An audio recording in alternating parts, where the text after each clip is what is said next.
Hello, my name is Sharon Brown, and this is my commemorative speech. I've chosen to do my commemorative speech on a very special lady in my life.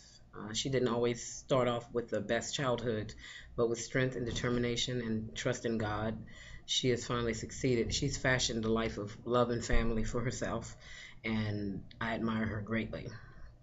I'm talking about my mom. My mother was born in Moneta, Virginia, to a lady named Juanita Morgan. She was given up for adoption upon her birth to her birth mother's uncle and aunt. They were not able to have children, and they adopted another child at the same time as they adopted my mom. They felt that they were blessed to be able to receive these two children, a gift from God. Unfortunately, when my mother turned 3, her mother died. My grandfather, who was very grief stricken and did not know how to even begin to care for two young children, sent them separately to live with his family in Virginia. The family that my mom actually went to, it didn't work out really well for her. By the age of 7, she was doing all the cooking and the cleaning, all the menial chores, carrying the water up and back and forth from the well, the washing. Um, she had to be subservient to the daughters of the house. She wore hand-me-downs, and there just wasn't a whole lot around.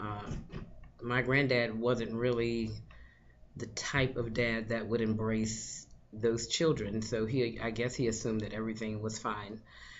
She attended Susan B. Gibson High School there in Moneta, Virginia. At the age of 14, she met my dad, and at the age of 15, she became pregnant, and by the age of 16, she was married. And needless to say, it was a shotgun wedding, according to my dad. Um, from then on, after the marriage, they actually communicated with my granddad, and they moved to his house, and he had relocated by this time in Columbus, Ohio. So they stayed there for a couple of years. My dad quickly found work in a local hospital there, and my mom actually was a housewife. She never was able to finish school. She dropped out and became a full-time mother and wife. Um, 2 years after that, my dad had saved up enough money for him to move them back to Virginia. By that time, she was 18 and she was expecting me. By the age of 19, she had my youngest sister also. So she was a very young mom, and they were a very young couple. 10 years later, she had my brother Jamie. Um, he was born in 1979, and my parents separated in 1980. My mother moved us to Roanoke, Virginia, which is where we still reside now.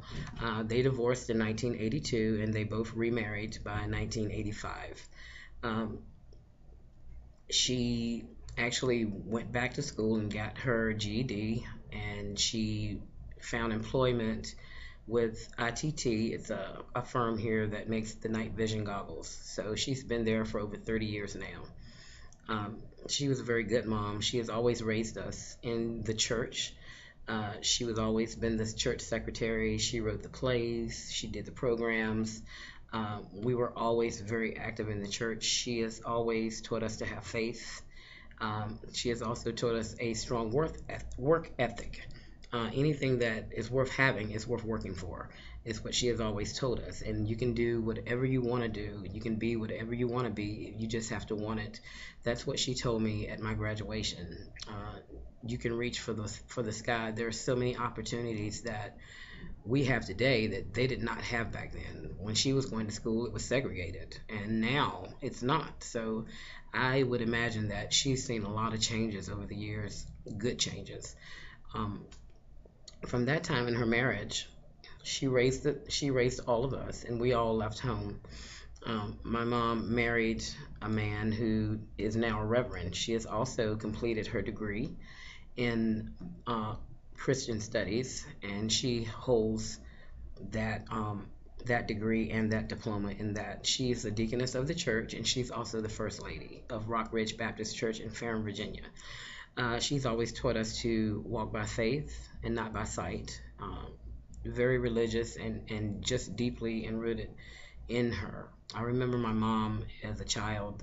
My dad was very strict, and she was the one that would come and pat us up. I remember lots of days with no supper, and she would come in and always sneak us something to eat and talk to us, and she'd listen to our prayers every night. My mom is the only one that I ever would want if I was sick.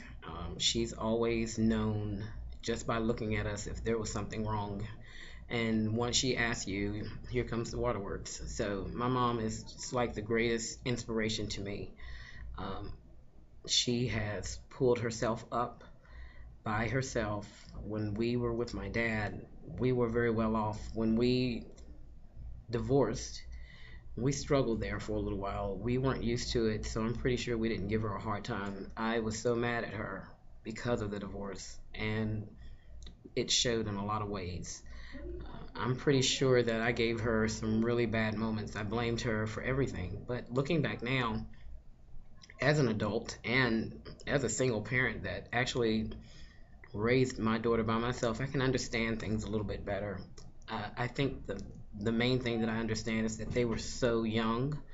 Uh, Neither one of them really had families, so I think they cling to each other, and that's how they came together. But I see now that young people can outgrow each other. You're not the same person that you were when you were 20 than you are today. You change. You haven't grown yet. You don't know exactly who you are now. I don't think that she had a chance to actually even discover who she was or what she wanted to be. But the one thing that was constant is that she loved us and she would never leave us. And I think by her being given up for adoption, that really mattered to her. So that is what I want to talk to you about today. She is instills such a strong work ethic in all of us. And when I look in the mirror today, I see my mother's face. I see it more and more every day, and I consider that to be a compliment. And she's one of the most admirable people that I know. Her life wasn't easy, but she showed us that you can do this with self responsibility and self determination. And even today, she will call and she'll get on us if we're not doing what we're supposed to be doing. She will push us to that point. She has fashioned me and made me into the person that I am today. And I just thank God for her. And this is my commemorative speech. Thank you. Bye.